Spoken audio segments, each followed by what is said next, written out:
Hello student, Saraswati classes के online YouTube channel में आपका स्वागत है।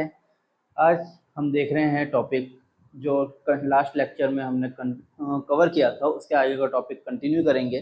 लास्ट बार हमने बात करी थी कि किस तरह से मेटल और नॉन मेटल की केमिकल प्रॉपर्टीज़ होती है और किस तरह से मेटल्स रिएक्ट करती है अलग अलग कंपाउंड के साथ में, जिसकी वजह से हमें अलग अलग टाइप के कंपाउंड फॉर्मेशन देखने को मिले। आज हम बात करेंगे उससे आगे के टॉपिक की, जिसका नाम है आयोनिक बॉन्ड और इलेक्ट्रोवैलेंट बॉन्ड। अब आयोनिक बॉन्ड क्या होते हैं? तो ऐसे बॉन्ड जो आयंस के कॉम्बिनेशन से बनते हैं उन्हें कहा जाता है आयोनिक बॉन्ड। आयंस क्या होते हैं? तो जब कोई भी मेटल इलेक्ट्रॉन्स को डोनेट करती है और कोई भी नॉन मेटल इलेक्ट्रॉन को एक्सेप्ट करती है, तो उनके ऊपर चार्जेस आ जाते हैं जिनके कॉम्बिनेशन से आयोनिक बॉन्ड का फॉर्मेशन होता है। ठीक है। आयंस कितने टाइप के होते हैं? तो आयंस जो होते हैं टू टाइप्स के होते हैं। एक होते हैं कैटायन और एक होते हैं एनायन। ऐसे आयन जिनके ऊपर पॉजिटिव चार्ज होता है उन्हें कैटायन कहा जाता है, और ऐसे आयन जिनके ऊपर नेगेटिव चार्ज होता है उन्हें एनायन कहा जाता है। आयनिक बॉन्ड पढ़ने के लिए हमें सबसे पहले बहुत जरूरी चीज है वो है इलेक्ट्रॉनिक कॉन्फ़िगरेशन, जिसके लिए हमें याद होना चाहिए अलग अलग मेटल्स के या फिर अलग अलग एलिमेंट्स के atomic numbers. Last year 9th में हम देखें तो चैप्टर नंबर 3 और 4 जो था उसके अंदर आपने इलेक्ट्रॉनिक कॉन्फ़िगरेशन पढ़े होंगे। जैसे कि सोडियम का एटॉमिक नंबर होता है 11। इसके पहली जो सब शेल होती है उसके अंदर जाते हैं 2 इलेक्ट्रॉन, दूसरी शेल के अंदर जाते हैं इसमें 8 इलेक्ट्रॉन, और बाकी का जो 1 इलेक्ट्रॉन होता है ये इसके आउटर मोस्ट शेल में प्रेजेंट होता है। इसी तरह से अगर हम क्लोरीन की बात करें तो क्लोरीन का एटॉमिक नंबर होता है 17। पहली शेल में जाते हैं 2 इलेक्ट्रॉन, दूसरी शेल में जाते हैं 8 इलेक्ट्रॉन, और तीसरी शेल के लिए उसके पास में बचते हैं सिर्फ 7 इलेक्ट्रॉन। तो अगर आपको इलेक्ट्रॉनिक एटॉमिक नंबर याद है, इलेक्ट्रॉनिक कॉन्फ़िगरेशन याद है, तो आयनिक बॉन्ड या फिर इलेक्ट्रोवैलेंट बॉन्ड का जो टॉपिक है वो आपके लिए बहुत ज्यादा सिंपल रहेगा। ठीक है। सॉरी, यहाँ पे क्या होता है? Transfer of electron. क्या होता है? ट्रांसफर ऑफ इलेक्ट्रॉन, जिसकी वजह से आपको आयनिक बॉन्ड का फॉर्मेशन होता हुआ दिखाई देता है। अब ट्रांसफर कौन करता है? तो metal always donate electron. Metal हमेशा इलेक्ट्रॉन को डोनेट करती है, और नॉन मेटल ऑलवेज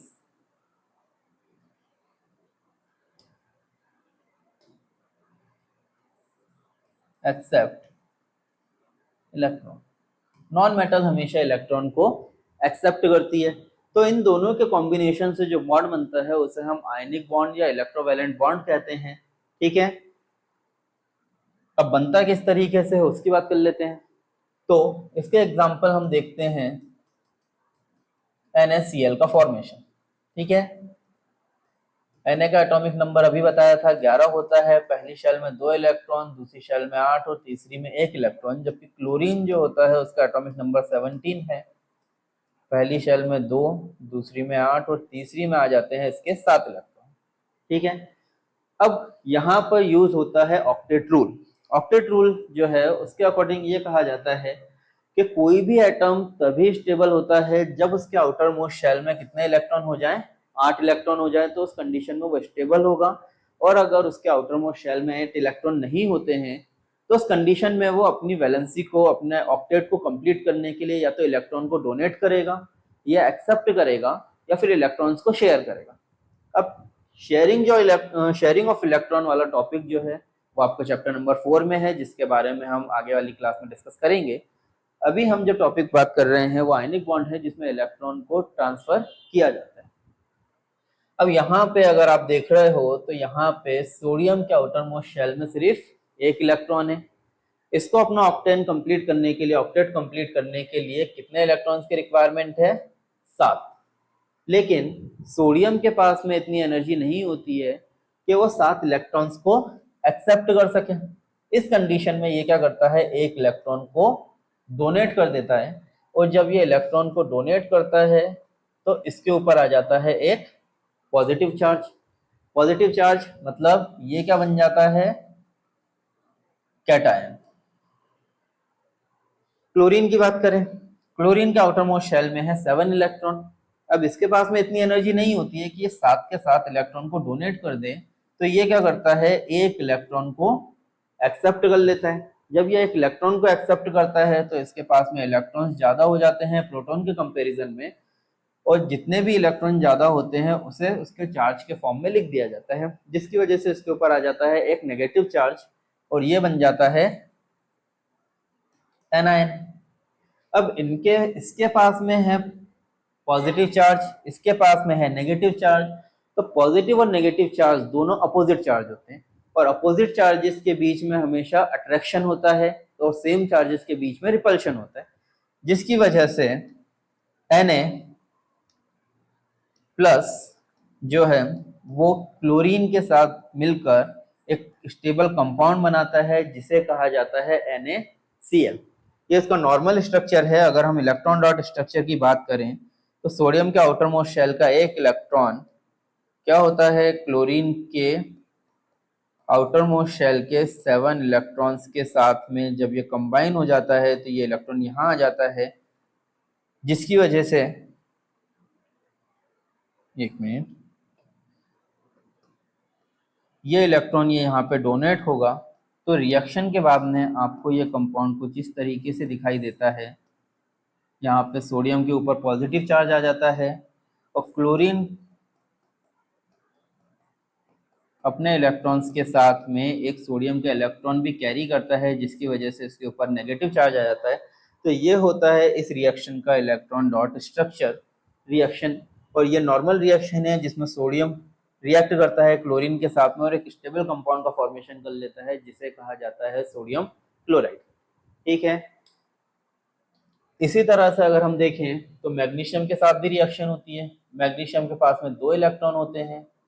जब ये क्लोरीन के साथ में रिएक्ट करता है, क्लोरीन के इलेक्ट्रॉन्स को एक्स के थ्रू, जब ये क्लोरीन के साथ में रिएक्ट करता है तो यहाँ पे मैग्नीशियम के पास होते हैं 2 इलेक्ट्रॉन, जबकि क्लोरीन को चाहिए सिर्फ 1 इलेक्ट्रॉन, जिसकी वजह से ये कितने मॉलिक्यूल, 2 एटम क्लोरीन के यहाँ पे रिएक्ट करते हैं, और उस कंडीशन में मैग्नीशियम के ऊपर जितने इलेक्ट्रॉन डोनेट करता है उतने पॉजिटिव चार्ज आ जाते हैं, और क्लोरीन के देखें तो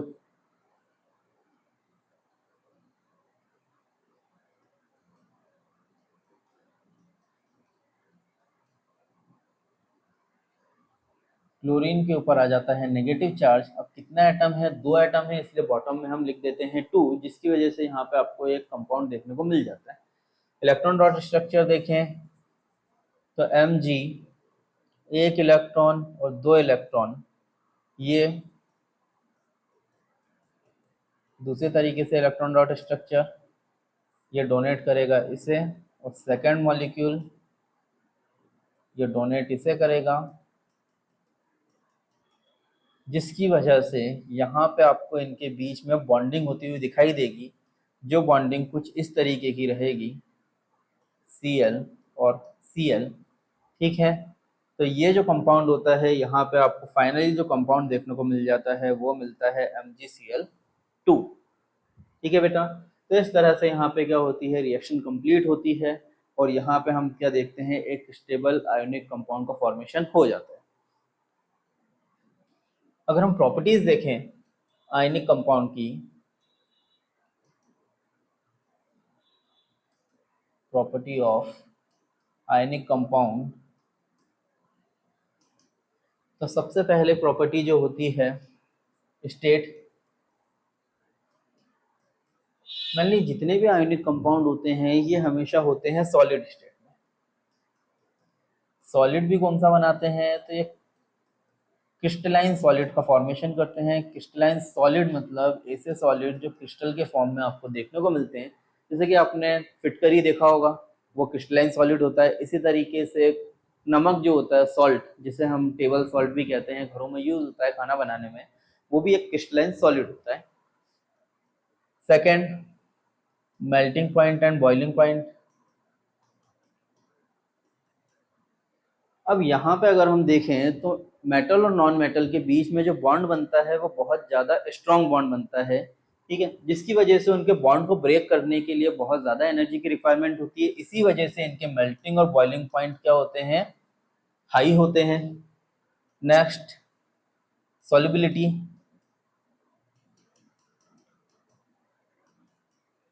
सॉल्युबिलिटी देखें तो जो आयनिक कंपाउंड होते हैं, अब ये क्या होते हैं, मेनली नेगेटिव और पॉजिटिव आयन से मिलकर बने होते हैं, तो ये ऐसे सॉल्वेंट में ही डिसॉल्व होते हैं जिनके अंदर आपको नेगेटिव और पॉजिटिव चार्जेस देखने को मिल जाते हैं। तो ये मेनली डिसॉल्व होते हैं पोलर सॉल्वेंट में। पोलर सॉल्वेंट ऐसे सॉल्वेंट होते हैं जिनमें पॉजिटिव और नेगेटिव चार्जेस देखने को मिल जाते हैं, लाइक वाटर, ठीक है। वाटर के अंदर ये आसानी से डिसॉल्व हो जाते हैं, क्योंकि वाटर में अगर देखा जाए तो वहाँ पे हाइड्रोजन के ऊपर पॉजिटिव चार्ज और ऑक्सीजन के ऊपर नेगेटिव चार्ज होता है, जिस वजह से ये पोलर सॉल्वेंट में तो आसानी से डिसॉल्व हो जाते हैं। लेकिन अगर हम यहाँ पर देखें पेट्रोल की या केरोसिन की बात करें तो उस कंडीशन में आपको आयनिक बॉन्ड उनके अंदर डिसॉल्व होते हुए दिखाई नहीं देंगे। नेक्स्ट जो टॉपिक है, मतलब नेक्स्ट जो पॉइंट है वो है conductivity.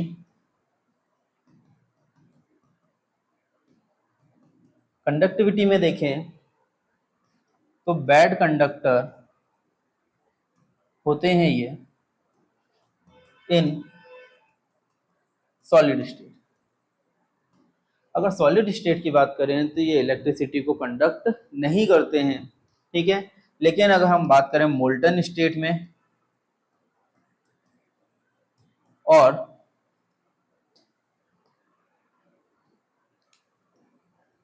Aqueous state, they are good conductor